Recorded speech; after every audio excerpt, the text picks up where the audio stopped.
vamos falar assim desde Crônicas de Reis e Samuel. Você tem aproximadamente 4.000 anos de história. Se você ler a Bíblia desde de Gênesis, você vê desde o do Império Babilônico, você passa pelos persas, pela Babilônia, pelos gregos, pelos romanos, você passa pelo Império Romano quando Jesus é preso e vai até o primeiro século, quando João morre na ilha de Patmos e escreve o Apocalipse. É um livro de história. Constantemente a Bíblia faz referências a fatos históricos que ainda sequer foram verificados. Quando eu levei meu pai para conhecer Israel, eu fiquei muito impressionada quando eu descobri que as referências históricas arqueológicas à existência de Pilatos não tem nem 100 anos. Que até pouco tempo atrás só a Bíblia mencionava Pilatos. E nós estávamos visitando Cesareia, se não me falha a memória, no Palácio de Herodes em Cesareia, e lá havia uma placa que mencionava que muito recentemente, se não me falha a memória, em 1970 foi encontrado o primeiro vestígio arqueológico sobre a existência material de Pilatos. Então, a Bíblia, embora seja bastante controversa para quem não acredita nela, ela tem um valor histórico, um valor literário profundíssimo, além de ter valor teológico e filosófico.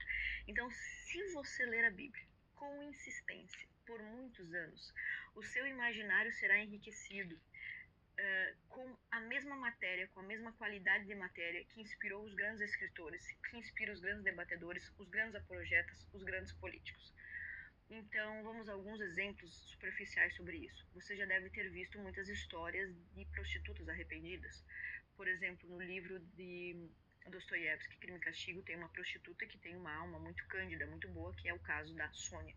Você tem também Dama das Camélias, você tem Lucília de José de Alencar. Todas essas são nada mais que um arquétipo de Maria Madalena.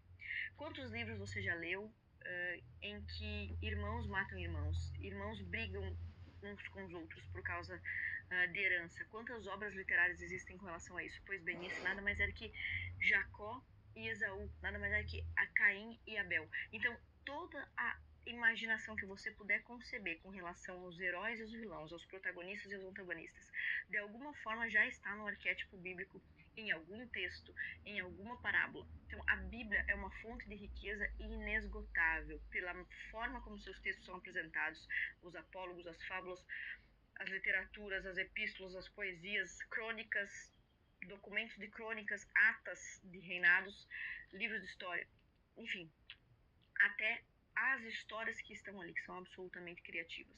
Então, eu quero, com esse vídeo, incentivar você, neste ano de 2026, a comprar uma Bíblia com a linguagem mais acessível, colocar dentro da sua bolsa, dentro da sua mochila, e todos os dias ler 3, 4, 5 capítulos. Alguns capítulos da Bíblia são curtinhos e outros são mais longos. Então, estabeleça aí na sua vida uma média de 15 minutos por dia lendo a Bíblia. Preste atenção nas histórias, anote as palavras que você não conhece, pesquise algum elemento histórico interessante que você possa identificar. Fazendo isso, você vai aprender a história da humanidade desde a Babilônia, passando pelo Antigo Egito, até a faixa de Gaza com os conflitos atuais. Às vezes você não entende por que ismaelitas e israelitas brigam tanto lá na faixa de Gaza. Essas explicações podem ser encontradas embrionariamente na Bíblia. Às vezes você não entende por que existe tanta inveja entre irmãos, por que os cristãos lutam tanto contra o aborto, porque a Bíblia nos dá material para entender a vida desde a concepção como algo valioso. Por que a Bíblia é considerada o livro mais lido, mais impresso do mundo, né? Então, coloque esta leitura como foco para o seu ano de 2026. Eu tenho certeza que você vai aprender muito. Se você registrar no cantinho direito da sua Bíblia, na aba do lado assim da sua Bíblia, as dúvidas que você tem e as palavras novas que você vai aprender, ou os elementos históricos que você desconhecia e poderá agora investigar, pode pegar seu chat GPT de por que o Império Romano em tal época fez isso, por quem foi Ciro da Babilônia, quem foi Xerxes, rei marido de Esther, Por que Ruth mendigava? Em que época viveu Jó? Quem escreveu o livro de Jó? Onde Moisés foi educado?